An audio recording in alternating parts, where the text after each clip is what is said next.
शान्त्यादिः परिचीयतां दृढतरं कर्माशु सन्त्यज्यतां सद्विद्वानुपसृप्यतां प्रतिदिनं तत्पादुके सेव्यतां ब्रह्मैकाक्षरमर्थ्यतां श्रुतिशिरो वाक्यं समाकर्ण्यतां वाक्यार्थश्च विचार्यतां श्रुतिशिरः पक्षः समाश्रीयतां दुस्तर्कात् सुविरम्यतां श्रुतिमतस्तर्कोऽनुसन्धीयतां ब्रह्मास्मीति विभाव्यताम् अहरहर गर्वः परित्यज्यतां देहेऽहं मतिरुज्यतां बुधजनैर्वादः परित्यज्यतां क्षुद्व्याधिश्च चिकित्स्यतां प्रतिदिनं भिक्षौषधं भुज्यतां स्वाद्वन्नं तु याच्यतां विधिवशात् प्राप्तेन सन्तुष्यतां शीतोष्णादिविचह्यतां न तु वृथा वाक्यं समुच्चार्यताम् औदासीन्यमभीप्स्यतां जनकृपा नैष्ठुर्यमुत्सृज्यताम् एकान्ते सुखमास्यतां परतरे चेतः समाधीयतां पूर्णात्मा सुसमीक्षतां जगदिदं तद्बाधितं दृश्यतां प्राक्कर्मप्रविलाप्यतां चितिबलान्नाप्युत्तरैश्लिष्यतां प्रारब्धन्तिह भुज्यताम् अथ परब्रह्मात्मना स्थीयताम् पूर्णात्मा परतरे चेतः समाधीयताम् एकान्ते सुखमास्यतां परतरे चेतः समाधीयताम् पूर्णात्मा सुसमीक्षतां जगदिदं तद्बाधितं दृश्यताम्. एकांतात राहावं, एकांतात बसण्याचा अभ्यास करावा. हा जितका लवकर करावा तितका चांगला. आणि म्हणून समर्थांनी म्हटलंय सुख सदा सेवी आरण्य तारुण्य काळी.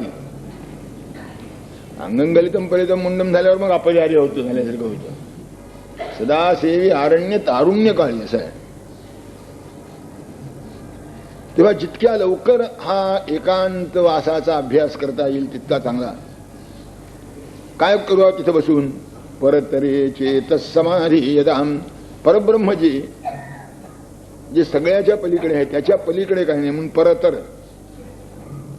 इंद्रियाणि पराण्यहु इंद्रियेभ्यः परं मनः मनसस्तु परा बुद्धिर यो बुद्धेः परतस्तु सः. इंद्रियांच्या पलीकडे मन, मनाच्या पलीकडे बुद्धी, बुद्धीच्या पलीकडे जो आहे तो, त्यातही तुमच्या बुद्धीच्या कल्पनेत येण्यापर्यंत ते अजून अलीकडेच राहिलं. जेव्हा बुद्धी थांबते, ती विचार करू शकत नाही, तिथून खरं परचं क्षेत्र सुरू होतं. त्याच्याही पलीकडे जो आहे, ज्याच्या पलीकडे कुणी नाही असा जो परतर, त्याच्याविषयी आपलं अंतःकरण एकरूप करा. त्याच्या ठिकाणी आपलं अंतःकरण एकरूप करा. आणि त्या एकरूपतेतून काय जाणून घ्या? पूर्ण आत्मा सुसमीक्षतां. पूर्ण आत्म्याचं दर्शन करा. अपूर्णतेचं दर्शन, अपूर्णता एकदा मान्य केली की 1001 पासून 999 पर्यंत सगळे अपूर्णतच आहे. आणि जोपर्यंत देह आहे तोपर्यंत संपूर्ण पूर्णता जवळजवळ अशक्य आहे, समजायला हरकत नाही. म्हणून आपल्याकडे एक प्रांत असा आहे की जो जीवनमुक्ती मानितच नाही, फक्त विदेहमुक्ती मानतो. सोयीचा आहे. काय जरा सांगितलं, सोयीच्या करता आपलं सिद्धांत काही मानावे. कारण जीवनमुक्तीमध्ये जीवनमुक्तीच्या नावाखाली धम्माचार निर्माण होण्याची शक्यता असते, म्हणून जीवनमुक्ती मानित नाही. आता ब्रह्मवित ब्रह्मैव भवती ह्या उपनिषदाच्या वाक्याचा पूर्ण अर्थ जर स्वीकारला तर जीवनमुक्ती मानल्यापासून गती नाही. कारण ब्रह्मवित झाल्याबरोबर देह पडतो तसं नाही. देह पडला नाही तरी चालेल. असो, ते पुष्कळ त्या जितकं खोलात जावं तितकं हाती काही लागतच नाही. कारण शब्दज्ञानम महारण्यम, शंकराचार्यांनीच म्हटलं की शब्दज्ञान हे महारण्य आहे. परिणाम काय? चित्तभ्रमणकारकम. आपलं डोकं उगीच गरगरायला लागतं. तेव्हा ज्याला प्रवचनच करायचे आणि पांडित्य मिळवायचं आहे त्याची गोष्ट निराळी. पण ज्याला अनुभव घ्यायचा आहे, समजून घ्यायचं आहे, त्याच्याकरता इतक्या घोटाळ्यात पडायचं की कारण नाही. 2-4 गोष्टी समोर आणाव्या, त्यातली जी आपल्याला पटते तेवढी घ्यावी आणि प्रामाणिकपणे त्या मार्गाला जावं. आपण कोणत्याही मार्गाने प्रामाणिकपणे चालायला लागला तर तिथे जाऊन पोचता. एक गोष्ट लक्षात ठेवली पाहिजे की परिघावर त्रिज्या एकमेकापासून कितीही जरी दूर असल्या तरी कोणत्याही परिघावर आणि परिघ कितीही एकमेकापासून त्या केंद्रापासून दूर असली तरी परिघावर उभं राहून केंद्राकडे जायला लागलं की त्रिज्येतलं अंतरही कमी होत जातं आणि शेवटी नाहीसं होतं. तसं कोणत्याही मार्गाने तुम्ही प्रामाणिकपणे चालायला लागलात की तिथपर्यंत पोचता. पण हे तिथपर्यंत पोचायचं आहे हे लक्षात ठेवलं पाहिजे. आपण पूर्ण झालो, आता मिळवायचं काही राहिलं नाही असं वाटलं की ते बहुधा अपूर्णतेचं लक्षण असतं. आम्ही झालो व्हायचे जो म्हणे तो काहीच नाही असं ज्ञानेश्वर महाराज म्हणतात. उपनिषदांनी सांगितलंय यस्या मतं तस्य मतं मतं यस्य न वेदसः.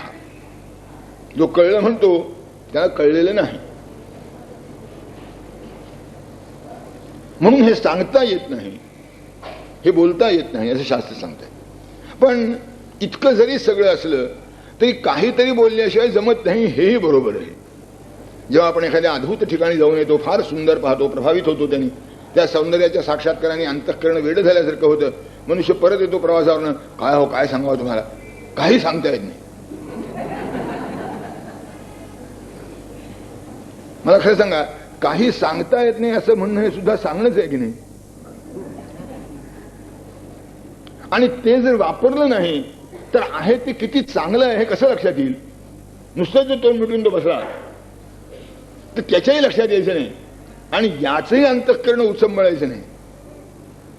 तेव्हा काही सांगता येत नाही हे तरी सांगावं लागतं. मी सांगतोय की पूर्णता किती दूर असते त्याच्याकरता सांगतोय की अशी ही पूर्णता आहे आणि ह्या पूर्णतेपर्यंत आपल्याला जायचं आहे. आपण देवळात जातो हा अगदी आरंभ आहे. पूजा करतो हे काका उठा दारा उठा हा रामा आला हे सुद्धा शिकणं नाही. पूजेचं स्मरण राहतं म्हणजे पहिलीत गेला की पूजा केली पाहिजे, आज काहीतरी चुकलं असं वाटलं की पहिलीत गेला म्हणजे अभ्यासाची जरा गोडी लागली. आता नुसतं खेळणं संपलं, खाऊच्या लोभाने अभ्यास संपला, आता अभ्यासाकरता अभ्यास करायला पाहिजे असं वाटायला लागलं. एवढाच त्याचा अर्थ आहे. इथून आरंभ होतो. नंतर त्या मूर्तीचं दर्शन जेव्हा अंतःकरणात होईल तेव्हा मॅट्रिक पास झाला. आता हा सगळा पुढचा प्रवास म्हणजे फार लांबची गोष्ट आहे. आपण कोणत्या पातळीवर असाल याला काही महत्व नाही, कारण ही वाट न संपणारी आहे. अनंत आहे ना, ज्याला अंत नाही असं आहे. तेव्हा संपेल कसं म्हणून ते भागवतकाराने मोठे गमतीने वर्णन केलंय. त्यामुळे द्युपतये एव तेन ययुरंत मनंततया त्वमपि. म्हणजे देवा, परमेश्वरा, देवांना तुझा अंत लागत नाही यात काही नवल नाही म्हणाले. कारण अर्वाग देवा असते विसर्जने, तुम्हीच त्यांना निर्माण केले तेव्हा ते तुम्हाला काय जाणणार. ज्ञानेश्वर महाराज म्हणतात की बालकाला आपली आईचं वय कळत नाही. आपली आई किती वडील आहे त्याला कसं कळायचं. आणि गर्भस्थ असताना तर नाहीच नाही. पुढे ज्ञान विचारून तरी कळेल पण त्याला कळायचंच नाही. तेव्हा असा जो परमात्मा त्याला भागवतकारांनी मोठे गमतीने म्हटलंय की देवा तुमचा अंत किती आहे, तुम्ही केवढे आहात, तुम्ही कुठपर्यंत पोहोचलेले आहात हे कोणाला कळत नाही. म्हणजे देवा वेदांना कळत नाही, वेदांना कळत नाही यात काही नवल नाही, तुमचं तुम्हाला सुद्धा कळत नाही. आता हे आपल्याला ऐकायला चमत्कारिक वाटतं. तुमचं तुम्हाला कळत नाही म्हणजे देवाच्या ठिकाणी अज्ञान आहे. अज्ञान आपण कशाला म्हणतो, आहे आणि कळलं नाही तर त्याला अज्ञान म्हणतात. जे नाहीच ते जर कळलं नाही तर त्याला अज्ञान म्हणतात का. जे आहे पण कळायला आहे, कळणं आवश्यक आहे आणि कळत नाही त्याला अज्ञान म्हणतात.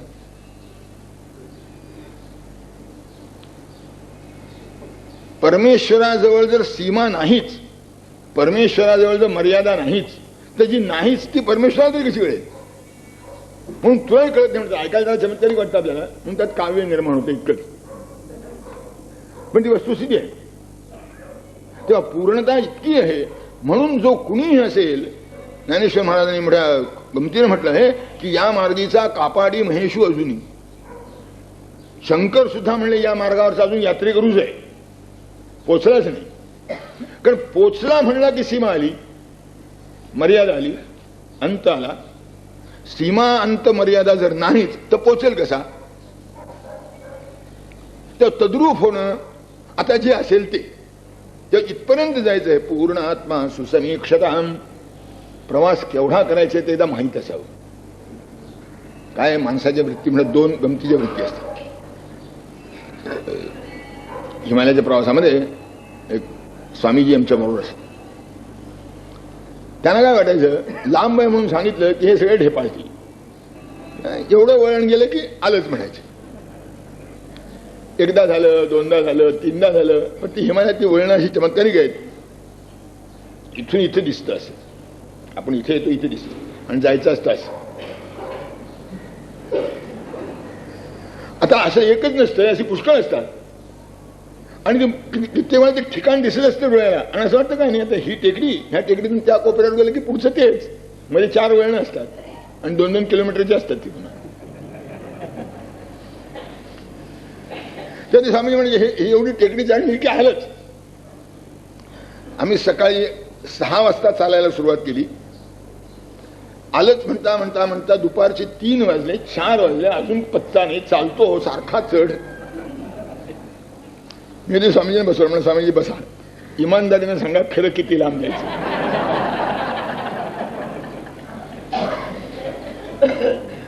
म्हणून तुम्ही मगापासून हे एवढं ओलांडलं गेलं म्हणता, एवढं ओलांडलं गेलं म्हणता. अहो म्हणले लोक ढेपाळतात. म्हणलं मी ढेपाळत नाही, पण किती जायचंय आपल्याला जर अंदाज नसला तर ताकद आवरायची कशी? मग त्यांनी सांगितलं की आता आपण असंच चालत राहिलो तर आणखीन 3 तासांनी पोचू.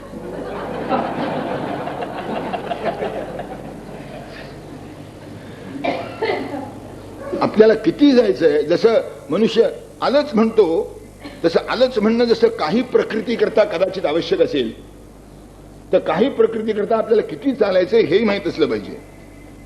म्हणजे त्या दृष्टीने शारीरिक, मानसिक, बौद्धिक तयारी करून जातो मनुष्य. सोपं आहे असं वाटलं की त्यावर मग तयारी करायचं काही कारण नाही. किती म्हणून पूर्ण आत्मा सुसमीक्षताम ज्यानं ऐकून तरी ठेवावं आपल्याला किती लांब प्रवास करायचा तो, किती जायचंय ते. त्याचा एक फायदा होतो, परमार्थामध्ये जी अल्पसंतुष्टता येते ती येत नाही. नाही ती एवढं तरी कोणाला घडते असं म्हणतात माणसं. एकाला मी विचारलं पेन्शन घेतल्यानंतर त्या माणसानं, काही दिवसाकडे काही वाचता की नाही? अहो ज्ञानेश्वरी वाचतो. ज्ञानेश्वरी वाचता केव्हापासून सुरुवात केली? पेन्शन घेतली ते दुसऱ्या दिवसापासून सुरुवात केली. किती दिवस झाले पेन्शन घेऊन? झाले म्हणले 4 वर्ष. ज्ञानेश्वरीची पारायण किती झाली? छे म्हणले कुठली पारायण? 6व्या अध्यायावर आलोय. हा 4 वर्ष पेन्शन घेऊन झाली, रोज ज्ञानेश्वरी वाचतो. 6व्या अध्यायावर यायला 4 वर्ष लागली. तुम्ही काय होतं, दिवसभर काही वेळ मिळत नाही, काहीतरी कामं असतात घरातली, नातवंड असतात, अमुक असतं, सबबी तर पुष्कळ असतात. रात्री झोपताना घेतो म्हणाले, ज्ञानेश्वरी उघडली की झोप येते. 2-3 वया होतात, झोपतो. मी आपलं शांतपणे ऐकत होतो. पुष्कळ काय हो म्हणजे एवढं तरी कोणाला घडतंय खरं. आता काय सांगणार? तेव्हा प्रवास किती करायचा आहे हे माहीत असलं पाहिजे, किती जायचं हे माहीत असलं पाहिजे. थोडी अडचण येते आपल्या कल्पनेत आणि प्रत्यक्ष चालण्यामध्ये, पण माहीत जर नसेल तर बावळेपणा फार होतो. ज्याचा उत्साह अज्ञानामुळेच टिकतो तो काही खरा साधक नाही. केव्हा तरी त्याला स्पष्ट सांगितलं पाहिजे, कुणीतरी त्याला स्पष्ट सांगितलं पाहिजे. आणि हे केव्हा तरी स्पष्ट सांगतातही. मी भक्ती मार्गातलं अनेक वेळा आपल्याला उदाहरण सांगितलं ना. यारे यारे लहान थोर असं म्हणणारे संतच आहेत, सकलास येथे अधिकार म्हणणारे संतच आहेत. काही काळजी करू नका, मुखी नाम हाती मोक्ष ऐशी साक्ष बहुतांची असं सांगणारे संतच आहेत.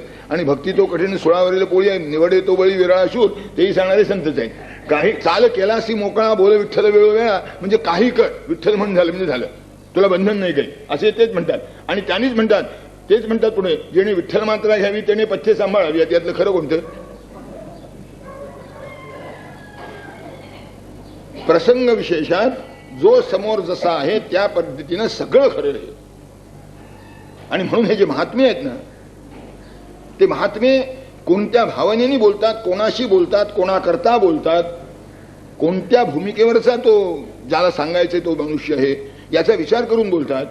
त्यांची स्वतःची धारणा काय असते, त्यांची स्वतःची आवड काय असते, म्हणून काय बोलतात, या सगळ्याचा विचार करावा लागतो, तर समन्वय साधता येतो. नाहीतर समर्थ म्हणतात तसं एका ग्रंथे निश्चय केला तो दुसऱ्या ग्रंथे उडून गेला, एका शब्दाने निश्चय केला तो दुसऱ्या शब्दाने उडून गेला. इथे पाहिलं म्हणजे बरोबर, तिथे गेलं म्हणजे गेलं उडून. म्हणून संपूर्णाचा विचार करावा लागतो आणि संपूर्णाचा विचार शंकराचार्यांच्या तत्वज्ञानात आहे. बाकीच्यांचं चुकीचं आहे मला मुळीच म्हणायचं नाही, पण अवस्थानुरूप ते त्यांनी सांगितलेलं आहे. शंकराचार्यही तसं सांगत नाही तसं नाही, तेही मधनं केव्हा तरी तसं सांगतात. नाही तर सत्यपिभेदा भगवने नाथ तवाहन्न मामकी नस्त्वम सामुद्रो हि तरंगा क्वचन समुद्रो न तारंगा म्हणायचं काय कारण आहे की जरी भेद अभेद असला तरी समुद्राचा तरंग असतो, तरंगाचा काही समुद्र होत नाही. तसा मी तुझा आहे, मी की तुला काही माझा म्हणणार नाही.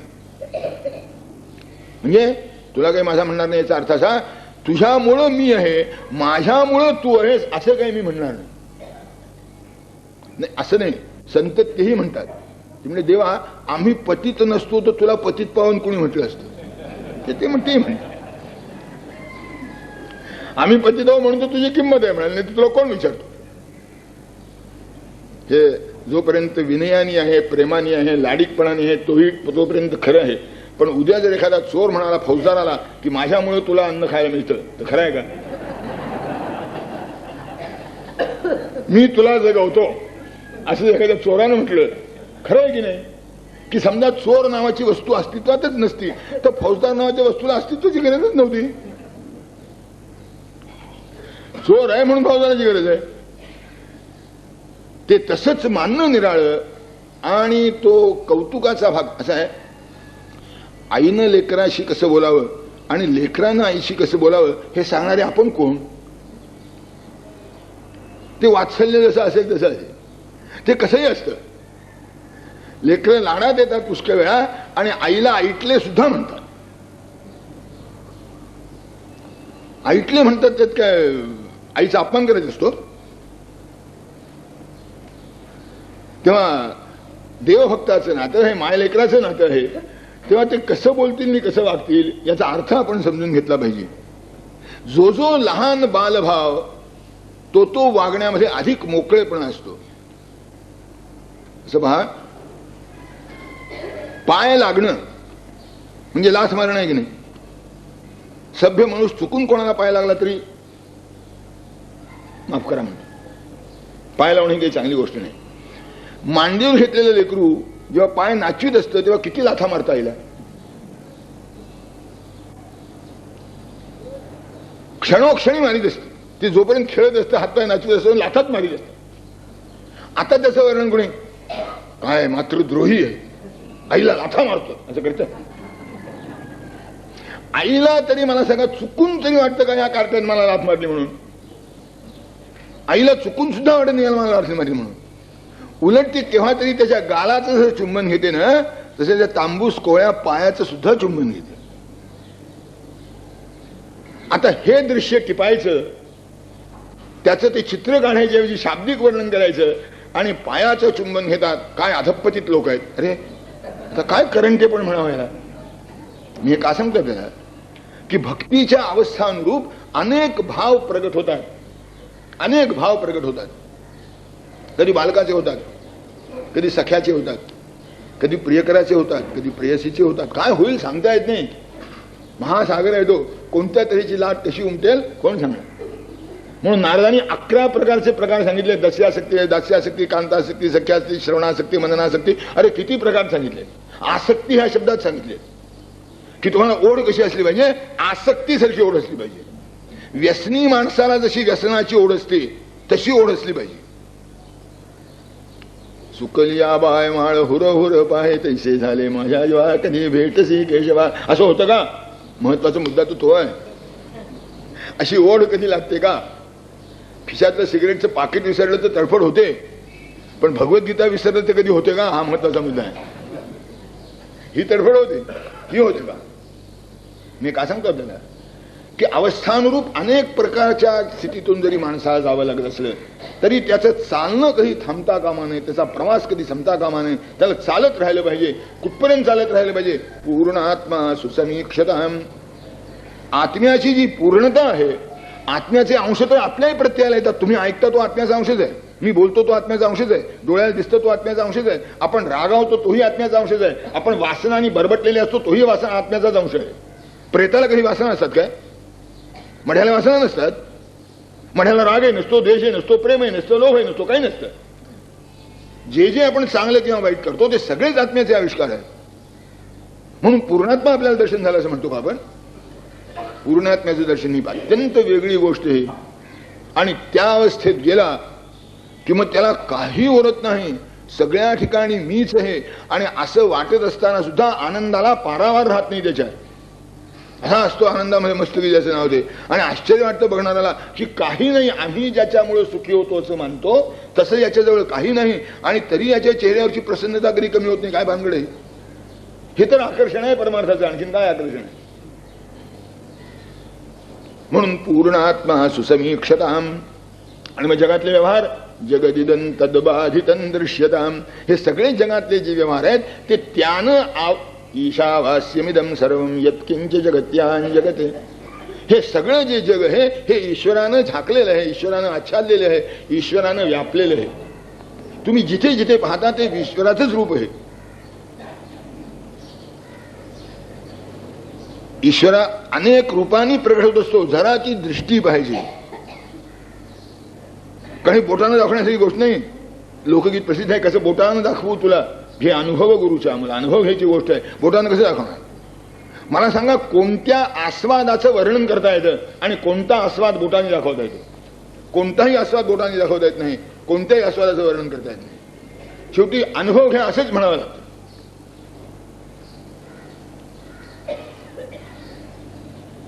तेव्हा हा अनुभवाचा विषय आहे. म्हणून जगदिदं तद्बाधितं दृश्यताम, की सगळं जगत जे आहे ते त्यानं बाधित आहे. म्हणजे ईश्वरामुळे जग आहे, जगामुळे ईश्वर नाही. तुम्हाला जे जग दिसतं ते वास्तविक जग नाही, तो ईश्वर आहे. तुम्हाला जग दिसतं कारण तो भ्रम आहे. मला काय दिसतं हा महत्वाचा मुद्दा नाही, काय आहे हा महत्वाचा मुद्दा आहे. दिसणं आणि असणं यात जेव्हा अंतर असतं तेव्हा त्याला माया म्हणतात, आणि दिसण्या आणि असण्यातलं अंतर जेव्हा संपतं तेव्हा त्याला ज्ञान म्हणतात. ज्ञान म्हणजे दिसणं आणि असणं एकच झालं की ते ज्ञान झालं. दिसणं आणि असणं वेगळं वाटलं की ती माया झाली. हे फार अंतर नाही. पण सगळे आधारलेलं असतं त्या दिसण्यावर. असण्याचा कोणी विचारच करीत नाही. म्हणून नामरूपाला महत्व येतं आणि वस्तू दूर राहते. नामरूपाला खरंच महत्व आहे का? काही वेळा आपण त्याला देतोही. नाही तर साड्यांची नावं आणि रंग बदलले म्हणजे काय वाढायची किंमत आहे? कारण ती लहान, एकदा मला आठवतं, एका घरी बसलो होतो, 2-3 मुलं होती. वडील कुठनं बाहेर ना आले आणि त्यांनी मुलांच्या हातात पेपरमेंट दिली. खिशात हात झाला आणि याच्या हातावर थोडी, त्याच्या हातावर थोडी, त्याच्यावर थोडी, 4-4, 5-5 दिले. ती पोरांनी पेपरमेंट घेतली आणि ती लागली एकमेकाची भांडायला. ते झालं काय? एकाला आला होता ससा पेपरमेंटला, एकाला होता हत्ती, एकाला होती गाय, एकाला होता मासा. ज्याला मासा आला तो ससा करता भांडतो, जो ससा आला त्या मासा करता भांडतो. आता काय करावं? बाबांना म्हणे कौतुकाने सांगितलं, अरे सगळी पेपरमेंटच आहेत, त्यातला ससा मासा खरा नाही. बाप शहाणा, मुलं अडाणी, संत शहाणे, आम्ही अडाणी, एवढाच फरक आहे. आम्ही असेच भांडतो. एवढ्या करताच भांडतो की त्याच्याजवळ तो आकार आहे, माझ्याजवळ हा आकार आहे, मग हा का नाही? ते काही लोक 5-5 वर्षांनी घरातलं फर्निचर बदलतात म्हणे. त्याच्या मागे अनेक उद्देश. काय आकार बदलतो? आणखीन काय? जरा खुर्चीच्या हात असे, एकदा खुर्चीच्या हात असे, एकदा खुर्ची बसायचे त्याच्यावरती असं सांग. सोय मलाही कळते की सोय आणि गैरसोय ठीक आहे, पण नुसताच आकार कशा करता बदलायचा? पण तो बदलता. जगदिदं तद्बाधितं दृश्य. उपयुक्ततेला निश्चित महत्व आहे, पण उपयुक्तता आपण पाहतो का फॅशन पाहतो? विचार करा. उपयुक्तता हा व्यावहारिक सत्ता आहे, फॅशन ही प्रातिभासिक सत्ता आहे. प्रातिभासिक सत्ता जितकी कमी होईल तितकी चांगली. आणि प्रातिभासिक सत्ता केव्हा कमी होते? व्यावहारिक सत्तेच्या पाठीमागे कोण आहे ती पारमार्थिक सत्ता लक्षात आली म्हणजे होते. म्हणून जगदिदं तद्बाधितं दृश्यताम. आणि जगावं कसं? शेवटच्या श्लोकामध्ये, शेवटच्या 2 ओळीमध्ये शंकराचार्य मोठा विशेष तत्वज्ञान सिद्धांत सांगतात. बहुतेकांना त्याच्या संबंधी अडचण. प्राकर्म प्रविलाप्यताम चितिबलान्नाप्युत्तरैश्लिष्यताम प्रारब्धन्तिह भुज्यताम अथ परब्रह्मात्मना स्थीयताम. मनुष्य जे जे करतो त्याला म्हणतात कर्म. मनुष्याची जी जी हालचाल, आपण सामान्यतः असं समजू की जी जी सहेतुक हालचाल तिला म्हणतात कर्म. कारण अहेतुक हालचाली पुष्कळ वेळा होतात, त्याचा विचार करायचं काही कारण नाही, निदान सध्या तरी नाही. तेव्हा ज्या सहेतुक हालचाली होतात त्याला म्हणायचं कर्म. आणि ह्या कर्माचे अवस्थानुरूप 3 भेद होतात. एकाला म्हणतात संचित, एकाला म्हणतात क्रियमाण, एकाला म्हणतात प्रारब्ध. एक गोष्ट लक्षात ठेवली पाहिजे की क्रियमाण म्हणजे सध्या तुम्ही वर्तमान काळात जे कर्म करीत असता ते, त्याला म्हणायचं क्रियमाण. त्यातून जे निर्माण होतं ते संचित. आणि त्यातून जे वापरायला काढलेलं असतं त्याला म्हणतात प्रारब्ध. म्हणजे नोकरी करता हे क्रियमाण कर्म आहे, व्यापार करता हे क्रियमाण कर्म आहे, उद्योग करता हे क्रियमाण कर्म आहे, बँकेत साठवता ते संचित आहे, आणि चेक मोडून आणता ते प्रारब्ध आहे.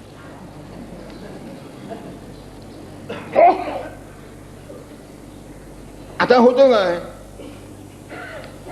या संचित जे प्रारब्ध आहे, जे मोडून आणलं आहे, त्याचे काही परिणाम माणसावर असतात.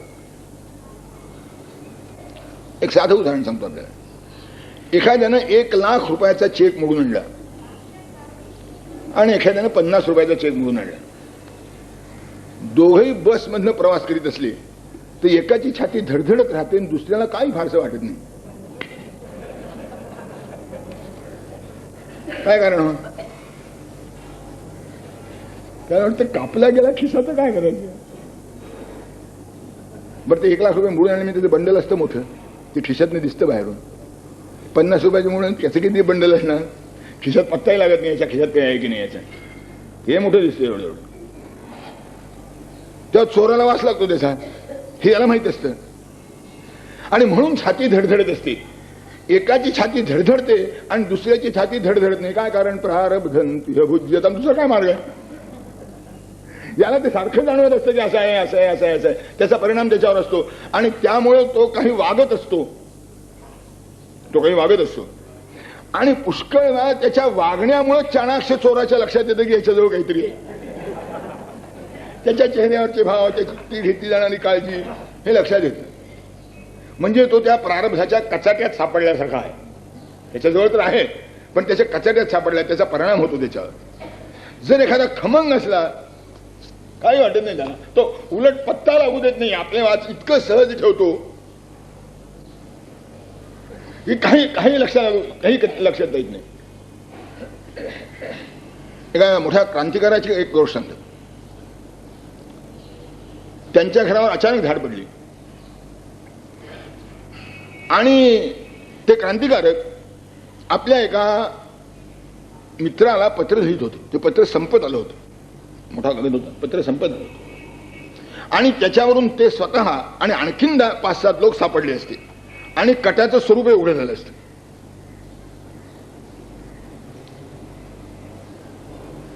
आता झडती सुरू झाली. आता त्यांनी नोंदलं पाहिजे ना.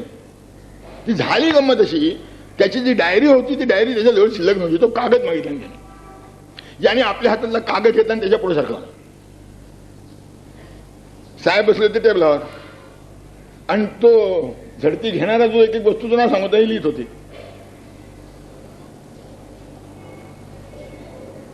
त्याने ते लिहिलं, त्यात काही सापडलं नाही. हात तिच्यामुळे यात काही नाही, फाडला कागद फेडून दिला. काही सापडलं नाही म्हणून निघून गेले. हिंमत मोठी, पण कशा झाली हिंमत? चेहऱ्यावर काही दिसलं नाही आणि इतक्या सहजपणे कागद पुढे गेला की त्यालाही शंका आली नाही. त्याला कोराच कागद आहे. त्यानं आपलं लिहिलं, काही सापडलं म्हणून फाडून टाकून फेकून दिलं. प्रारब्ध भोगताना असं असावं. त्याचे परिणाम ते तसंच असेल, पण त्याचे परिणाम तुमच्यावर दिसता कामा नये. पुष्कळ गोष्टी. आता दुसरी शंका येते. नेहमी माणसं विचारतात, आपल्याकडे बुद्धी कर्मानुसारिणी असं म्हटलंय की बुद्धी कर्माला अनुसरून चालते. आणि मग माणसं काय समजतात की बुद्धी जर कर्माला अनुसरून चालते, कर्म हे जर मागचं आहे, तर आत्ता माझ्यावर काही उत्तरदायित्व नाही. मी आता असा का वागतो? बुद्धी झाली म्हणून. तो दुर्योधन आहे ना, महालुच्चा आहे. अडाणी नाही, लुच्चा आहे. त्याने एकदा मोठ्या गमतीने सांगितलं. तो म्हणजे काय करणार? तू असा का वागतोस? म्हणजे काय करणार? जानामि धर्मम न च मे प्रवृत्ती, जानाम्यधर्मम न च मे निवृत्ती. म्हणजे मग केनापि देवेन हृदि स्थितेन यथा प्रवृत्तश्च तथा करोमि. त्यामुळे कुणीतरी एक देव माझ्या हृदयात आहे, तो जशी प्रेरणा देतो तसा मी वागतो. मला धर्म काय तो कळतो, पण धर्माचरण करावं असं वाटत नाही. अधर्म काय तोही कळतो, पण अधर्म टाळावा असं वाटत नाही. केनापि देवेन हृदि. ऐकणी लुच्चा. बरं, नाही म्हणायची सोय नाही. सगळं ईश्वराच्या सत्तेनं होतं असं तत्वज्ञानच सांगतं. भीषास्माद वातपवते भीषोदेती सूर्य. तू चालविल्या सूर्य चाले, झाडाचेही पान हले त्याची सत्ता. एक लक्षात घेतलं पाहिजे, आपण मुळात शब्द आहे सत्ता, आणि आपण त्याचा आपल्या सोयीकरता अर्थ केला इच्छा. ही ईश्वराची इच्छा आहे असं म्हणणं निराळं, आणि हे काम ईश्वराच्या सत्तेने झालं असं म्हणणं निराळं. ईश्वराच्या इच्छेने झालं असं जेव्हा आपण म्हणता, तेव्हा ते सत्कर्म असेल तरच ईश्वराच्या इच्छेने झालं असं म्हणणं बरोबर आहे. ते जर असत्कर्म असेल तर ते ईश्वराच्या सत्तेनं झालं, पण ईश्वराच्या इच्छेनं झालेलं नाही. ईश्वराची सत्ता नसती तर ते असत्कर्म करता आलं नसतं. सगळं नीट लक्षात घेतलं पाहिजे. झाडाचेही पान हले त्याची सत्ता. झाडाचं पान हलवणं ही ईश्वराची इच्छा नाही, झाडाचं पान हलणं ही ईश्वराची सत्ता आहे. सत्ता म्हणजे त्याचं अस्तित्व. याला व्यवहारातलं एक उदाहरण सांगतो आपल्याला, त्यामुळं लक्षात यायला सोपं जाईल. भ्रष्टाचारी अधिकारी जो आहे, भ्रष्ट, तो लाच खातो. आता हे काही नवीन सांगायची गोष्ट नाही. एकेकाळी ते दुर्मिळ होतं, आता सर्रास आहे. आता खात नाही तो निवडून काढावा लागेल, खातो हे सांगण्याचं काही कारण नाही.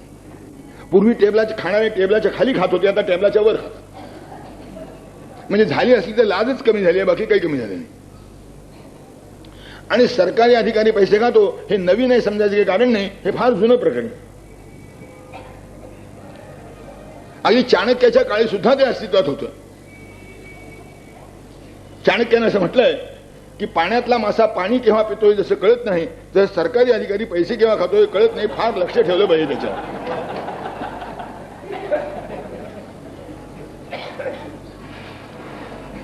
पण त्यावेळेला खाण्याची एक पद्धत होती, त्याला एक गौरवाचा भाग होता. असा होता की काम केलं म्हणून त्यानं संतुष्ट होऊन दिलेलं बक्षीस, असा त्याचा अर्थ होता. आज तो हक्क निर्माण झाला आहे, आणि त्याकरता काम नाही केलं तरी चालतं अशी परिस्थिती आली.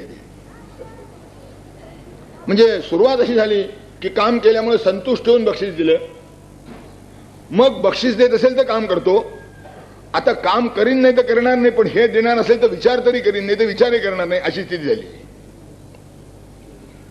विवेक भ्रष्टानां भवति विनिपात. घसरायला खाली अजूनही थोडी जागा आहे, कारण अजून आपण जगतो ना. जेव्हा संपूर्ण खाली जेव्हा आपण हे विचारायला कोणी राहणार नाही शिल्लक, तर अजूनही पुष्कळ चांगले लोक आहेत असं समजायला हरकत नाही. पण मला आपला प्रश्न विचारायचा तो असा की सरकारी अधिकारी जे पैसे खातो हे का खाऊ शकतो? मी जर पैसे मागितले द्याल का आपण? पण तो युनिफॉर्म घालून जो उभा राहिलो,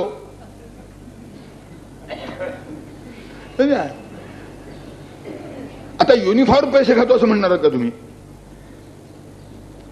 सरकारी अधिकारी पैसे खातो कारण तो अधिकारी असतो, म्हणून त्याच्या मागे राजसत्ता असते, म्हणून तो खातो. चांगलं वाईट करण्याची त्याला शक्यता आहे म्हणून तो खाऊ शकतो.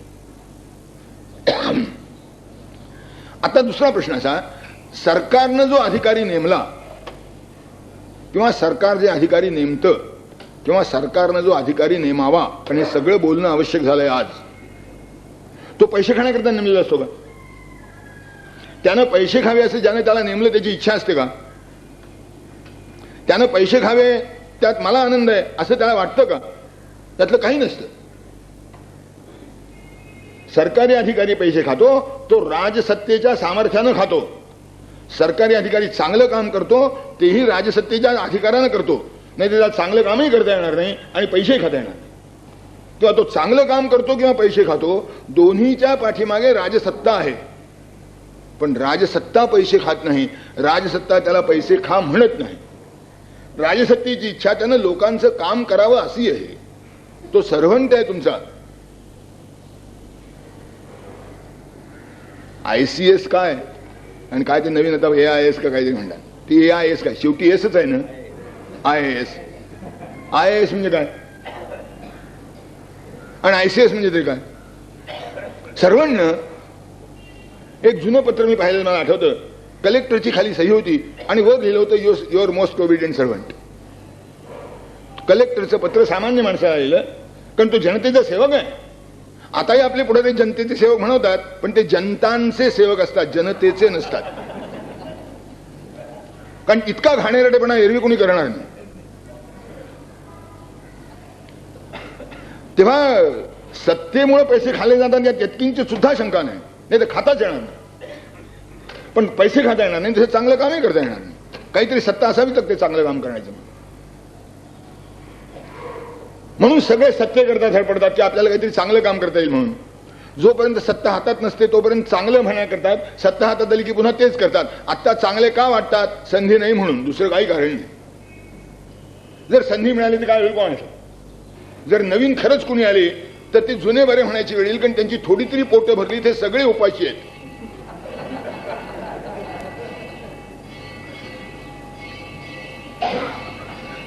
तेव्हा मी आपल्याला एवढ्याकरता सांगतोय की परमेश्वर बुद्धी देतो तसं मी वागतो हे बरोबर नाही. परमेश्वर प्रेरणा देतो तसं मी वागतो हे बरोबर नाही. परमेश्वराच्या सत्तेनं मी वागतो हे बरोबर आहे, 100% बरोबर आहे. असं आहे, चोरही जिवंत आहे म्हणून चोरी करतो ना. फौजदार जे त्याला पकडतो तोही जिवंत आहे म्हणून पकडतो ना. मेलेल्या चोराला चोरी करता येणार नाही, मेलेल्या फौजदाराला पकडता येणार नाही. चोराला पकडण्याकरताही जिवंतपणा आवश्यक आहे आणि चोरी करण्याकरताही जिवंतपणा आवश्यक आहे. न्यायाधीशही जिवंतच असावा लागतो आणि गुन्हेगारही जिवंतच असतो. सगळे जिवंत असतात. मेलेला कोणी शिक्षा करतो, शिक्षा करणारा जिवंत नसेल तर शिक्षा करू शकतो. तेव्हा जिवंतपणा हे सगळं करतो, म्हणजे जिवंतपणा गुन्हेगारी करतो असं म्हणणार का आपण? जिवंतपणा गुन्हेगारी करतो हे म्हणणं जितकं चूक आहे तितकं ईश्वराच्या प्रेरणेने मी पाप करतो म्हणणं चूक आहे. जिवंतपणा हा सगळ्यांना सामान्य आहे, ईश्वराची सत्ता सगळ्यांना सामान्य आहे. ईश्वराच्या प्रेरणेनं पाप होतं याच्या इतकं मूर्ख विधान जगात दुसरं कोणतेही नाही. मग ईश्वर बुद्धी देतो किंवा बुद्धी कर्मानुसारणीचा अर्थ काय? एक पुन्हा लक्षात घेतलं पाहिजे की प्रत्येक कर्म जे उत्पन्न होतं ते मी करतो यातून उत्पन्न व्हायचं असतं. मी करतो त्यातून संचित होतं, मी करतो त्यातून प्रारब्ध होतं. मग कर्मानुसारणी बुद्धी म्हणजे काय? जे आधी केलं आहे त्याचे संस्कार बुद्धीवर राहतात. एक उदाहरण सांगतो मी. जो पदार्थ पूर्वी कधी खाल्लेला नाही तो खावासा वाटतो का? जो पदार्थ पूर्वी कधी चांगला लागला नाही त्याचं कधी अजीर्ण होतं का? जो पदार्थ पूर्वी खाल्लेला असतो तोच खावासा वाटतो. आता पूर्वी खाल्लेला होता हे कर्म, आज खावासं वाटणं हा त्याचा संस्कार. ही बुद्धी कर्मानुसारणी की आज खावंसं वाटलं, परवा चांगलं लागलं होतं म्हणून आज खावंसं वाटलं. माझ्या त्या कर्मावर आज जे खावंसं वाटतं आहे, ही जी इच्छा आहे ती परवा तेरवा 4 महिन्यापूर्वी 2 महिन्यापूर्वी केव्हा तरी असेल त्याचा संस्काराने उत्पन्न झालेली आहे. बुद्धी कर्मानुसारणी म्हणतात ते असं. आता आणखीन काय? चांगलं लागलं होतं, जास्त खाल्लं. चांगलं लागलेलं जास्त खाल्लं त्याचं झालं अजीर्ण. दुसरीशी लागलं पोट दुखायला. आता आज जे पोट दुखतं आहे त्याच्यावर काही नियंत्रण नाही, ते सोसलंच पाहिजे. औषध घेऊन थोडं बरं होईल, ती गोष्ट झाली. कसं दुखत असेल त्याच्यावर आलं. आज जर मी खाल्लं नाही तर उद्या माझं पोट ठीक होणार आहे. पोट दुखलं, कर्मातून दुखलं, आधीचा बुद्धीचा संस्कार होता त्यातून दुखलं. पुन्हा जेव्हा असा प्रसंग येईल तेव्हा लक्षात येईल की नको रे बाबा, यानं असं केलं म्हणजे पोट दुखतं, तेव्हा इतकं खाऊया नको. ही बुद्धी कर्मानुसारणीच आहे. तेव्हा बुद्धीवर संस्कार होतात ते असे होतात आणि मग ती बुद्धीची कर्मा. पण आता हे खावंसं वाटलं तरी हे खाणं बरं नाही असंही त्यावेळेला वाटतं की नाही. कारण दोन्ही अनुभव असतात. चांगलं लागलं हाही अनुभव असतो आणि पोट दुखलं हाही अनुभव असतो. बुद्धीच्या संस्काराने दोन्ही अनुभव निर्माण होतात आणि एकदा खावंसं वाटतं, एकदा खाऊ नाही वाटतं. मग काय होतं, एकदा दुखलं म्हणजे पुन्हा दुखतं काय, आज खाऊन बघू, याला म्हणतात मोह. हा मोह निर्माण होतो. बरं एखाद्याला खरंच दुखत नाही, विश्वास निर्माण होतो, एकदा दुखलं काय पुन्हा काय दुखत नाही. इतकं थोडं थोडं अजीर्ण जेव्हा असतं तेव्हा यकृत बिघडतं आणि यकृत पूर्ण बिघडलं म्हणजे जे रोग होतात ते रोज थोडं थोडं अजीर्ण होत गेलं की महत्वाचे अवयव बिघडायला लागतात आणि ते बिघडतात हे लवकर लक्षात येत नाही. कारण ती माणसं निमूट बसणारी आहेत, शक्यतो सोसणारी आहेत, शक्यतो आपलं काम करीत राहणारी आहेत. सज्जन माणसं आहेत सगळे. हृदय काय, यकृत काय, आम्ही इतकं पितो, आम्हाला कुठं बाधलं. ठीक आहे, तुमच्या आईबापाने तुम्हाला शरीर जास्त चांगलं दिलं की एवढ्या प्रमाणात ते बाधलं नाही तुम्हाला. हे तुमचं कर्तृत्व नाही, तुमच्या आईबापांचं. बाधत नाही म्हणून आणखीन थोडं वाढवा म्हणजे काय होतं बघा. मग तो सांभाळून राहतो म्हणजे नियमच आला ना शेवटी. मग संयम जर करायचा तर ज्याची आवश्यकता नाही त्याच्या तिथंच करायला काय हरकत आहे. आणि आता संयम तुझ्या हातात राहील याचा काय भरवसा. म्हणून तो पहिला घोर घेण्यापूर्वीच सुटतं असं काहीतरी एक म्हणणं आहे ना. हो, एकच अण्णा तज्ञ त्यातले नाटक पेक्षातले की ते एकच वेळा तसं आहे की दारू सुटण्याची शक्यता किंवा नाही. काही संयमी सगळीकडे चांगलं आढळतं. ते आधी व्यसन असलेली माणसं निर्व्यसनी झालेली आढळतात आणि आधी मार ऐकली आम्ही किती निर्व्यसनी असो मिळवणारे शेवटी व्यसनाधीन झाले सापडतात. माणसाच्या बाबतीत सगळं शक्य आहे. म्हणून शास्त्राचं प्रामाण्य हे महत्वाचं की शास्त्र काय सांगतं हे चांगलं का वाईट आहे. जर वाईट असेल तर त्याचा त्याग केला पाहिजे, चांगलं असेल तर त्याचा स्वीकार केला पाहिजे. जे वाईट असेल त्याचा स्पर्शही न होऊ देणं हे सगळ्यात चांगलं. प्रक्षालनाधी पंकस्य दुराद स्पर्शनम वर. चिखल अंगावर उडवून घ्यावा आणि मग आंघोळ करावी शावर खाली, हे काय बरं नाही. त्यापेक्षा चिखल टाळणं हे सगळ्यात चांगलं. म्हणून जे कर्म आहे ते करताना सावधपणा ठेवला पाहिजे. हा सावधपणा पूर्ण झाला म्हणजे जे प्राक कर्म आहे, मी कर्माचा कर्ता आहे आणि मी कर्माचा भोगता आहे, यातून कर्माचं प्रमाण वाढत जातं. मी कर्माचा कर्ता आहे आणि भोगता आहे हे संबंध गेले. परमेश्वरच करता आहे, परमेश्वरच भोगता आहे अशी जाणीव झाली. चांगल्या क्षेत्रात सुद्धा, वाईट तर प्रश्नच नाही सुटला मगाशीच, चांगल्या क्षेत्रात सुद्धा असं जेव्हा होतं तेव्हा त्या कर्माचा लेप लागत नाही. मग ते प्राक कर्म सुटतं आणि पुढचं जे कर्म आहे तेही सुटतं. बाधत काहीच नाही, प्रारब्धही बाधत नाही. अगदी शंकराचार्यांनी प्रारब्धाचा उल्लेख करून त्याचं सविस्तर वर्णन करून शेवटी असं म्हटलं, अरे प्रारब्ध म्हणजे तरी काय, अज्ञानी जनबोधार्थम प्रारब्धम वक्ती वैश्रुती. की शेवटी अज्ञानाची समजूत काढण्याकरता गृहीतकृत्य सगळं धरलेलं आहे. काही गोष्टी समजून सांगण्याकरता गृहीतकृत्य धरावं लागतं की नाही, तसे प्रारब्ध गृहीतकृत्य म्हणून धरलेलं आहे. वास्तविक तुझं क्रियमाण जेवढं आहे तेवढंच खरं. हे क्रियमाण तुला लागणार नाही. केव्हा लागणार नाही, जेव्हा तू त्या स्थितीवर पोचशील तेव्हा. भेदाभेदौ सपदि गलितौ पुण्य पापे विशीर्णी माया मोह क्षयमुपगतौ नष्ट संदेह वृत्ती शब्दातीतं त्रिगुणरहितं प्राप्य तत्वावबोधं निस्त्रैगुण्ये पथि विचरतां को विधिः को निषेधः. निस्त्रैगुण्य पथी जो राहतो त्याला विधी निषेध काही नाही, तो सगळ्यातून मुक्त होतो कारण तो त्याचा असतो. मग आता त्याच्या जीवनात जे जे घडेल ते त्याच्या इच्छेने घडलेलं असतं. आता त्याला काही नाही, त्याचा बाद नाही. हेही समजावं म्हणून एक उदाहरण सांगतो. हे जे गुप्तहेर असतात ना सरकारनं नेमलेले, ते करीत नाही तसा एकही गुन्हा नाही. माहिती आपल्याला, गुप्तहेर करीत नाही असा एकही गुन्हा नाही. सगळे गुन्हे तो करतो. पण कशाकरता करतो, आपल्या देशाचं राज्याचं काम करण्याकरता करतो. जे दुसरे शत्रुपक्षी आहेत त्यांना विश्वासात घेऊन त्यांचा काटा काढण्यासाठी करतो. तो त्यांना विश्वासात घेण्यासाठी एक प्रकारचं दुष्कर्म करतो आणि विश्वासात आला की त्याला नाहीसं करण्याचं दुसऱ्या प्रकारचं दुष्कर्म करतो. म्हणजे अक्षरशः वरवर दिसायला कायदा हातात घेतो, जे आपण सामान्य माणसांनी करू नये असं कायदाच सांगतो. आता त्याला शिक्षा होते का? त्याला शिक्षा नाही. हे निस्त्रैगुण्ये पती विचारता को विधी को निषेधा, ती भगवंताची माणसं आहेत. भगवंताचं काम करण्याकरता आली. भगवंताच्या कामाकरता जोपर्यंत ते काम करीत असतात तोपर्यंत जे करतील ते भगवंताचंच असतं. पण भगवंताचं आधी व्हा आणि मग हे करा. तो म्हणतो त्याला सवलत तर मला का नाही? तो भगवंताचा झाला, तू झाला नाही अजून, तू जवळपास सुद्धा पोहोचला नाहीस, तू गुन्हेगार. तो गुन्हेगाराला शिक्षा करण्याकरता आलाय, गुन्हेगार शोधून काढण्याकरता आलाय. भगवंताच्या कार्याला घातक असणारी कामं तुम्ही करता म्हणून तुमचा नाश करण्याकरता किंवा तुम्हाला शिकवण्याकरता किंवा तुम्हाला वळण लावण्याकरता तो भगवंताचा सेवक म्हणून आलेला आहे.